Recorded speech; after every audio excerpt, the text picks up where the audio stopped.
The Queen elevated him to Baron Rees of Ludlow so that he could also play a political role in the House of Lords.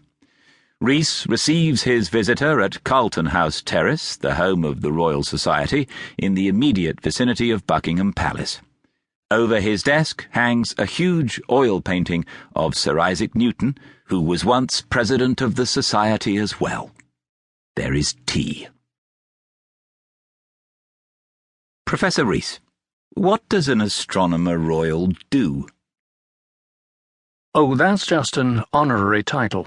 It dates back to 1675, when the Astronomer Royal ran the Royal Observatory of Greenwich. Today the duties of the post are so limited that you could actually hold it posthumously. Your investigations of quasars have yielded key evidence of the Big Bang. Have you ever explained to the Queen what a quasar is? We've never talked about it. If I had the opportunity, I would tell her that there are huge black holes in the centers of galaxies that suck in gas, and before the gas plunges into the black hole, it shines more intensely than anything else in the cosmos, brighter than trillions of suns. And what does that have to do with the Big Bang? We were faced with the question of why we find more quasars the farther away from the Earth we look. With my colleague, Dennis Sciama, I was able to show that the Big Bang theory provides the correct answer. Most quasars were formed in the early universe, and as the universe expands, they grow increasingly far away from us. We made this discovery in 1965. Today we know that quasars are actually among the oldest visible objects in outer space. Recently, quasars were discovered that were formed at least 13 billion years ago. What do you find so fascinating about this phenomenon?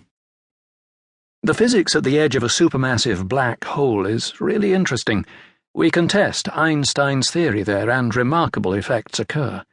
Above and below the gas vortex, streams of matter are thrust into the universe at enormous speed. The late Arthur C. Clarke, who wrote the science fiction novel 2001: A Space Odyssey, once asked me whether those jets could be the product of a highly developed civilization. Galactic beacons? Perhaps. But if the quasars were formed shortly after the birth of the universe, a civilization living in their vicinity would have barely had time to develop. That's a problem. But other, more recently formed supermassive black holes shoot out jets as well. Did you always want to investigate the universe? Not at all.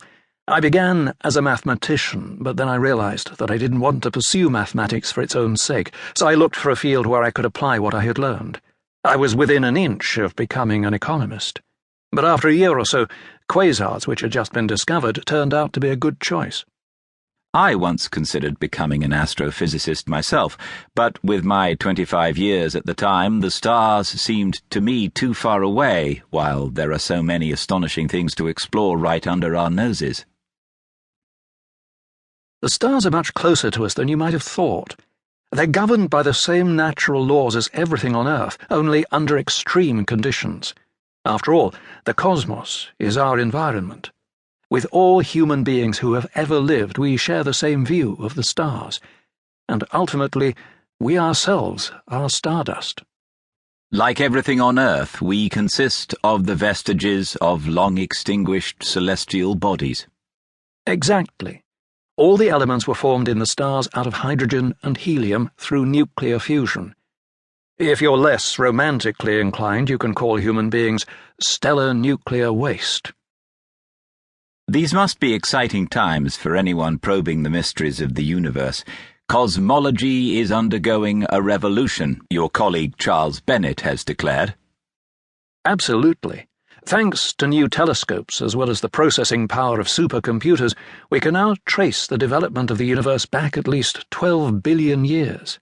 That has helped us understand how the first stars and galaxies emerged from an unstructured state, and how they evolved up to the present. What I find even more exciting is that over the past 10 years or so we have been discovering one planet after another outside our solar system. I hope we will soon find an Earth-like planet. With that very goal, NASA plans to launch the space probe Kepler into space next February. That will open up new perspectives.